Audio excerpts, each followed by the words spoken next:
पानी का ये छोटा सा टुकड़ा हमारी इंसानी तारीख के सबसे इम्पोर्टेंट समुद्रों में से एक है। यूरोप और एशिया के बीच मौजूद ये है ब्लैक सी। दुनिया के क्रॉस रोड पर मौजूद ये समंदर हजारों साल से बहुत सी एम्पायर्स की लाइफलाइन रहा है। एंशिएंट ग्रीक से लेकर ऑटोमन एम्पायर और इवन आज रशिया और नेटो जैसी वर्ल्ड पावर्स के लिए भी ये समंदर बहुत ही ज्यादा इम्पोर्टेंट है। बल्कि अगर ये कहा जाए कि रशिया का सबसे बड़ा पावर सोर्स ये ब्लैक सी ही है तो गलत नहीं होगा। लेकिन आखिर ऐसा क्यों है? हर तरफ से लैंड लॉक्ड इस समंदर में ऐसा क्या खास है कि इसे रशिया की लाइफलाइन कहा जाता है? इस सवाल का जवाब जानने के लिए हमें इस समंदर की हिस्ट्री, ज्योग्राफी और स्ट्रेटेजिक इंपॉर्टेंस को समझना होगा। आज की वीडियो में हम आपको सुनाने जा रहे हैं ब्लैक सी की वो कहानी जो शायद आपने इससे पहले कभी नहीं सुनी होगी। लेकिन यहाँ पर आप सब लोगों से एक रिक्वेस्ट है कि इस चैनल को सब्सक्राइब जरूर कर लें ताकि आप लोगों को नई वीडियोस की नोटिफिकेशन जरूर मिले। मैं इतनी मेहनत से वीडियोस बनाता हूँ मगर बहुत सी वीडियोस की रीच कम होती है, so please do subscribe the channel first. तो अब चलते हैं ब्लैक सी की जबरदस्त ज्योग्राफी की तरफ। ब्लैक सी 6 कंट्रीज के बीच घिरा हुआ है और दिखने में बिल्कुल किसी झील की तरह लगता है। इसके नॉर्थ में रशिया और यूक्रेन है, ईस्ट में जॉर्जिया है, साउथ में टर्की है, जबकि वेस्टर्न साइड पर रोमानिया और बल्गारिया है। इतने सारे कंट्रीज के साथ बॉर्डर शेयर करने का मतलब है कि यहाँ मौजूद सारे कंट्रीज अपने ट्रेड और डिफेंस के लिए इसी समुद्र को यूज करते हैं। ब्लैक सी के लिए बाकी दुनिया से कनेक्टेड रहने का एक ही रास्ता है और वो है इस 700 मीटर चौड़े बॉस्फोरस स्ट्रेट के थ्रू। इसी स्ट्रेट के जरिए सारी शिप्स ब्लैक सी से मरमरा सी में आती हैं और फिर डार्डनल स्ट्रेट को क्रॉस करके मेडिटेरेनियन सी में निकल जाती हैं। ये दोनों चोक पॉइंट्स तुर्की के कंट्रोल में हैं और ब्लैक सी को दुनिया के बाकी समुद्रों से कनेक्ट करने का वाहिद जरिया है। बॉस्फोरस स्ट्रेट की बात करें तो वो हमेशा से इंटरनेशनल ट्रेड के लिए बहुत इंपॉर्टेंट रहा है। हर रोज इन ब्लैक सी वाले कंट्रीज के हजारों ऑयल टैंकर्स और कमर्शियल शिप्स यहाँ से गुजरकर बाकी दुनिया को जाते हैं। अब क्योंकि ये चोक पॉइंट तुर्की के कंट्रोल में है तो इसी वजह से उसकी जियोपॉलिटिकल इंपॉर्टेंस भी बहुत ज्यादा है। ब्लैक सी के साथ कोस्ट लाइन शेयर करने वाले ये 6 कंट्रीज अपने अपने मतलब के लिए इस समंदर पर रिलाई करते हैं। यूक्रेन अपने ओडेसा पोर्ट के जरिए बाकी दुनिया को अनाज एक्सपोर्ट करता है। जॉर्जिया बटूमी और पोर्टी सी पोर्ट के जरिए कॉकेसस वाले कंट्रीज के साथ ट्रेड करता है, जबकि रोमानिया और बल्गारिया अपने सी पोर्ट्स के जरिए ईस्टर्न यूरोप को इंटरनेशनल मार्केट से कनेक्ट करते हैं। रशिया की बात करें तो ब्लैक सी उसके लिए सिर्फ पानी नहीं बल्कि उसके ट्रेड, एनर्जी और मिलिट्री पावर की लाइफलाइन है। फॉर एग्जांपल रशिया के 2 सी पोर्ट नोवरोसिस्क और सेवास्टोपोल की बात करते हैं। 19th सेंचुरी में बनने वाला नोवरोसिस्क ब्लैक सी में रशिया का सबसे बड़ा पोर्ट है और यहीं से रशिया अपना तेल और अनाज बाकी दुनिया को एक्सपोर्ट करता है। इसी तरह सेवास्टोपोल 1783 में बना जब रशिया ने क्राइमिया पर कब्जा किया और तब से लेकर आज तक ये रशिया की नेवल स्ट्रेटेजी का हब है। इन दोनों पोर्ट्स का सबसे बड़ा फायदा ये है कि रशिया के आर्कटिक पोर्ट्स के मुकाबले में ये सारा साल काम करते हैं क्योंकि यहाँ पर बर्फ नहीं होती। ब्लैक सी की ज्योग्राफी रशिया को एक नेचुरल प्रोटेक्शन भी देती है। लेकिन इसी लैंड लॉक ज्योग्राफी का मतलब ये भी है कि रशिया की बाकी दुनिया को एक्सेस तुर्की और दूसरे नेटो मेंबर कंट्रीज के साथ रिलेशंस पर डिपेंडेंट है और हम इन कंट्रीज के रिलेशनशिप पर वीडियो में आगे चलकर बात करेंगे। लेकिन उससे पहले मैं आपको ये बताता चलूं कि ऐसा नहीं है कि ब्लैक सी की इंपॉर्टेंस अभी मॉडर्न टाइम्स में ही बनी है, बल्कि ये समुद्र तो हजारों साल से यहाँ मौजूद सिविलाइजेशंस के राइज और डाउनफॉल में एक क्रिटिकल फैक्टर रहा है। सबसे पहले एंशिएंट ग्रीक से शुरू करते हैं जिन्होंने 8th सेंचुरी बीसीई में ब्लैक सी की कोस्ट लाइन पर अपनी कॉलोनीज बनाना शुरू की। बाइजेंटियम जैसे बड़े और एडवांस्ड शहर बनाए गए। इन शहरों की तरक्की की सबसे बड़ी वजह थी ही ये ब्लैक सी को एक्सेस। ग्रीक्स के लिए ब्लैक सी ट्रेड का हब था और इसी के जरिए वो लोग अनाज, मछली और इवन गुलामों को भी इंपोर्ट करते थे। इसके बाद रोमन्स ने 1st सेंचुरी बीसीई में इस एरिया पर कब्जा कर लिया और ब्लैक सी उनके ट्रेड नेटवर्क का एक बहुत इंपॉर्टेंट हिस्सा बन गया। ब्लैक सी के ट्रेड रूट्स को कंट्रोल में लेने के लिए रोमन एम्पायर ने शेरसोनीसस और पैंटिकपेयम जैसे शहर बनाए जिन्हें आज क्राइमिया और कर्च कहा जाता है। इसके बाद रोमन्स ने यहाँ गैरिजन्स बनाए ताकि अपने आप को बारबेरियंस के अटैक से महफूज रख सकें। रोमन एम्पायर के कोलैप्स के बाद बाइजेंटीन एम्पायर ने ब्लैक सी का कंट्रोल ले लिया। ब्लैक सी के इन ट्रेड रूट्स की वजह से ही कॉन्स्टेंटिनोपल जो यूरोप और एशिया के क्रॉस रोड पर था दुनिया का अमीर तरीन शहर बन गया। बाइजेंटाइन एम्पायर ने ब्लैक सी को सिर्फ ट्रेड के लिए नहीं बल्कि अपने डिफेंस और इवन ईस्टर्न यूरोप के स्लाविक लोगों तक क्रिश्चियनिटी फैलाने के लिए भी यूज किया। फिर 15th सेंचुरी के मिड में ऑटोमन्स ने कॉन्स्टेंटिनोपल पर कब्जा कर लिया और यहीं से ऑटोमन एम्पायर के ब्लैक सी पर कंट्रोल की शुरुआत हुई। ऑटोमन्स ने ब्लैक सी के जरिए इस पूरे रीजन की ट्रेड पर अपनी मोनोपोली कायम कर ली और फिर इसी समुद्र के जरिए ईस्टर्न यूरोप, कॉकेसस और मिडिल ईस्ट तक अपना इन्फ्लुएंस बढ़ाया। फिर 18वीं सदी में रशियन एम्पायर ब्लैक सी में एक बड़े प्लेयर के तौर पर उभरी। 1783 में कैथरीन द ग्रेट की लीडरशिप में रशिया ने क्राइमिया पर कब्जा कर लिया और सेवेस्टोपोल को अपनी नेवल बेस बना दिया। ये एक साइन था कि अब रशियन एम्पायर ब्लैक सी में ऑटोमन एम्पायर को चैलेंज करने वाली है। रशिया की ब्लैक सी में अपना इन्फ्लुएंस बढ़ाने की कोशिश ब्रिटेन, फ्रांस और ऑटोमन एम्पायर के इंटरेस्ट्स के साथ डायरेक्ट क्लैश हुई, जिसके नतीजे में 1853 में यहाँ पर शदीद जंग हुई जिसे क्राइमियन वॉर कहते हैं। गो के रशियन आर्मी ये वॉर बहुत बहादुरी से लड़ी मगर वो हार गए क्योंकि उनके मुकाबले में उस वक्त की 3 बड़ी सुपर पावर्स थी। 20th सेंचुरी में दोनों वर्ल्ड वॉर्स और कोल्ड वॉर में ब्लैक सी स्ट्रेटेजिक मैन्यूवरिंग का फोकल पॉइंट रहा। वर्ल्ड वॉर 1 में ब्लैक सी रशियन और ऑटोमन नेवी के लिए एक इंपॉर्टेंट बैटल ग्राउंड था। ऑटोमन नेवी जर्मन हथियारों से लैस ब्लैक सी को कंट्रोल करने की कोशिश कर रही थी, जबकि रशिया की ब्लैक सी फ्लीट अपनी सप्लाई लाइंस और कोस्टल शहरों को प्रोटेक्ट कर रही थी। वर्ल्ड वॉर 2 में ब्लैक सी और भी ज्यादा इंपॉर्टेंट हो गया जब एक तरफ जर्मनी और उसके साथी कंट्रीज ने ब्लैक सी का कंट्रोल लेकर सोवियत की सप्लाई लाइंस कट कर दी और कोकेशियन ऑयल फील्ड्स तक पहुंच गए। वहीं दूसरी तरफ सोवियत की ब्लैक सी फ्लीट ने सेवेस्टोपोल और ओडेसा जैसे पोर्ट्स को कंट्रोल करने में बड़ा अहम किरदार अदा किया। इसी तरह कोल्ड वॉर के दौरान ब्लैक सी नेटो और वॉरसॉ पैक्ट वाले कंट्रीज के बीच एक फोकल पॉइंट रहा। असल में जब नेटो बनी तो उसके जवाब में सोवियत यूनियन ने एक डिफेंस ट्रीटी की। इस ट्रीटी में सोवियत यूनियन और 7 यूरोपियन कंट्रीज थे जैसे कि Poland, east Germany, Czechoslovakia,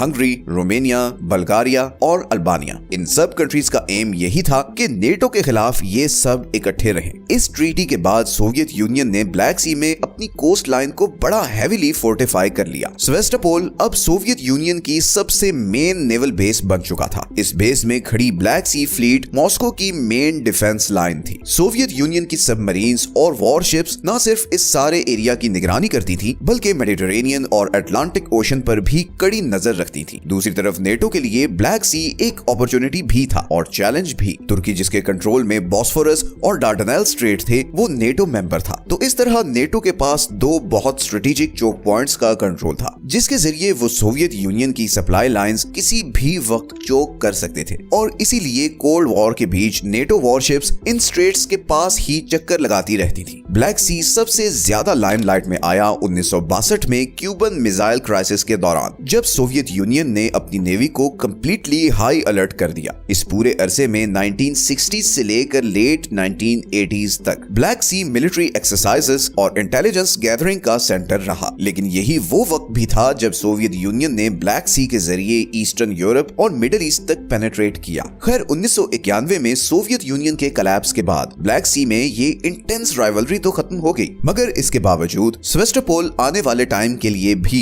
Russia की नेवल पावर का एपिसेंटर रहा और इवन आज भी है। मार्च 2014 में जब रशिया ने क्राइमिया पर कब्जा किया तो उसकी वजह भी उसकी स्ट्रेटेजिक लोकेशन थी बिकॉज क्राइमिया के पास डीप वाटर पोर्ट्स और सारे बड़े शिपिंग रूट्स की एक्सेस है। 2014 के बाद रशिया ने ब्लैक सी में अपने मिलिट्री होल्ड को बहुत ज्यादा बढ़ाया है। यहाँ पर अब state of the art submarines, warships और मिसाइल सिस्टम्स लगाए गए हैं ताकि नेटो कंट्रीज की तरफ से किसी भी एग्रेशन को काउंटर किया जा सके। इसी तरह रशिया ब्लैक सी के थ्रू ही middle eastern countries specially Syria में अपने मिलिट्री ऑपरेशंस करता रहा है और फिर 2022 में जब रशिया ने यूक्रेन पर अटैक किया तो उसमें भी ब्लैक सी रशियन फ्लीट का बहुत इंपॉर्टेंट रोल था। इसी बहरी बेड़े के जरिए रशिया ने यूक्रेन पर कैलिबर क्रूज मिसाइल से अटैक किया। ब्लैक सी से मिसाइल लॉन्च करने का सबसे बड़ा फायदा ये था कि यहाँ से ये मिसाइल्स यूक्रेन के बहुत अंदर तक टारगेट हिट कर सकते थे और दूसरा ब्लैक सी पर कंट्रोल रखने से रशिया ने इजीली सदर्न यूक्रेन में मौजूद उसकी आर्मी की सप्लाई लाइंस कट कर दी और उसकी बाकी दुनिया से ट्रेड एक्सेस भी डिसरप्ट कर दी। अभी तक हमने ब्लैक सी की सिर्फ मिलिट्री इंपॉर्टेंस पर बात की है but the Black Sea isn't just about military power. It's also an an economic lifeline for Russia, क्योंकि ये ब्लैक सी ही रशिया को दुनिया की इंपॉर्टेंट ट्रेड मार्केट से कनेक्ट करता है।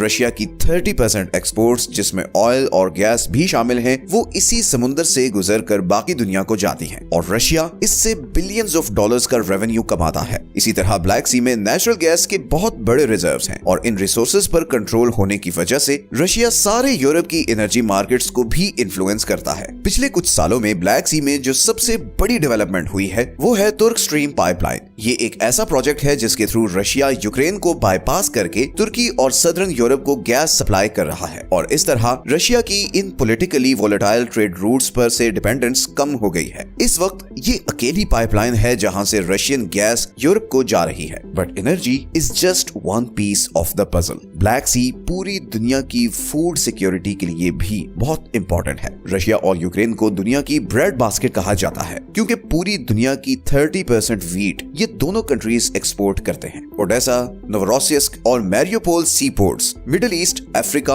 और एशिया तक अनाज पहुंचाने का सबसे इंपॉर्टेंट गेटवे हैं और इसीलिए अगर ब्लैक सी के ट्रेड रूट्स में थोड़ी सी भी ब्लॉकेज हो तो पूरी दुनिया की मार्केट्स हिलकर रह जाती हैं। इसकी सबसे बड़ी एग्जांपल है जब 2022 में रशिया ने यूक्रेन फूड एक्सपोर्ट को ब्लॉक किया तो फूड प्राइसेस बहुत ज्यादा बढ़ गई। एनर्जी और फूड एक्सपोर्ट्स की तरह ब्लैक सी शिपिंग इंडस्ट्री का भी हब है। यहाँ पर मौजूद पोर्ट्स मेटल से लेकर केमिकल्स तक बिलियंस ऑफ डॉलर्स का ट्रेड हैंडल करते हैं। इसकी सबसे बड़ी एग्जांपल है नोवरोसिस्क पोर्ट, जो कि रशिया का सबसे बिजिएस्ट पोर्ट है और यहाँ से कोयला और फर्टिलाइजर्स पूरी दुनिया को एक्सपोर्ट होते हैं। ब्लैक सी एक और रिसोर्स से माला माल है और वो है विंड एनर्जी। जैसे जैसे दुनिया सस्टेनेबल एनर्जी सोर्सेज की तरफ जा रही है वैसे वैसे कंट्रीज ब्लैक सी के विंड एनर्जी के पोटेंशियल को इवेल्युएट कर रहे हैं। रोमानिया और बल्गारिया जैसी कंट्रीज ब्लैक सी के साथ अपनी इतनी बड़ी कोस्ट लाइन को विंड एनर्जी के लिए यूज करने पर काम कर रहे हैं। टर्की और यूक्रेन ने भी विंड एनर्जी को यूटिलाइज करने के लिए फिजिबिलिटी स्टडी शुरू कर दी है। अगर ये इनिशिएटिव्स कामयाब होते हैं तो इस पूरे रीजन की ऑयल और गैस पर से डिपेंडेंस काफी हद तक कम कर देंगे। लेकिन रशिया के लिए इन इकोनॉमिक बेनिफिट से भी बढ़कर ब्लैक सी उसकी नेशनल सिक्योरिटी का सबसे बड़ा जरिया है। इस ब्लैक सी के ही जरिए रशिया यूरोप,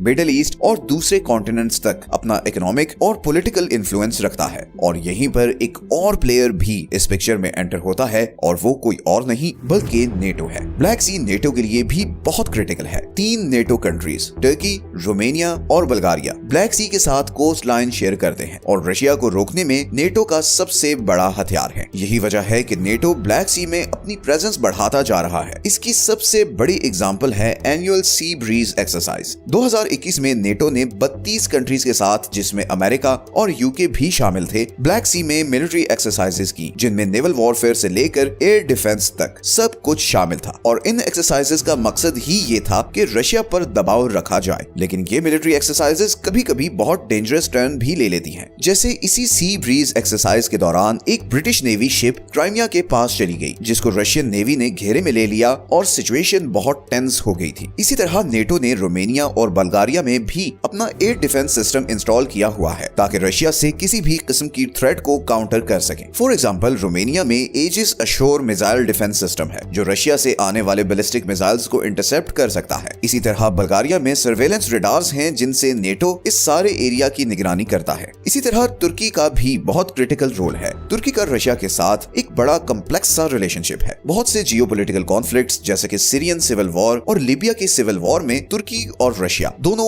ऑपोजिट साइड्स पर थे, लेकिन इसके बावजूद अपने स्ट्रेटेजिक और इकोनॉमिक बेनिफिट्स में दोनों कंट्रीज आपस में बहुत रियलिस्टिक रिलेशनशिप्स रखते हैं। रशिया तुर्क स्ट्रीम पाइपलाइन के थ्रू तुर्की को गैस सप्लाई करने वाला सबसे बड़ा कंट्री है। इसी तरह रशिया ने इवन तुर्की के इंफ्रास्ट्रक्चर पर भी बहुत इन्वेस्ट किया है। तुर्की का अकुयू न्यूक्लियर पावर इसकी एक बहुत बड़ी एग्जांपल है। इसी तरह दोनों कंट्रीज ने आपस में पीस एग्रीमेंट्स भी किए हुए हैं, जैसे कि आस्ताना प्रोसेस, जिसकी वजह से दोनों आपस में किसी भी कॉन्फ्लिक्ट को अवॉइड करते हैं। तो ऑल इन ऑल ब्लैक सी को कंट्रोल करने का मतलब है यूरोप, मिडिल ईस्ट और दूसरे कॉन्टिनेंट्स को कंट्रोल करना, क्योंकि ब्लैक सी दुनिया का एक जियोपॉलिटिकल चोक पॉइंट है जिस पर दुनिया का ट्रेड, एनर्जी और सिक्योरिटी डिपेंड करती है। रशिया के लिए ब्लैक सी सिर्फ एक समुद्र नहीं बल्कि उसके सर्वाइवल की गारंटी है। ब्लैक सी के पुरसकून पानी के नीचे तकदीर बदलने वाले रिसोर्सेज छुपे हैं और जैसे जैसे वक्त गुजरता जाएगा ये समंदर वर्ल्ड जियोपॉलिटिक्स में और ज्यादा इंपॉर्टेंट होता जाएगा। अगर आप ऐसी ही मैप एनिमेटेड वीडियोस और भी टॉपिक्स पर देखना चाहते हैं तो नीचे कमेंट्स में जरूर बताएं। मिलते हैं नेक्स्ट वीडियो में। अल्लाह हाफिज।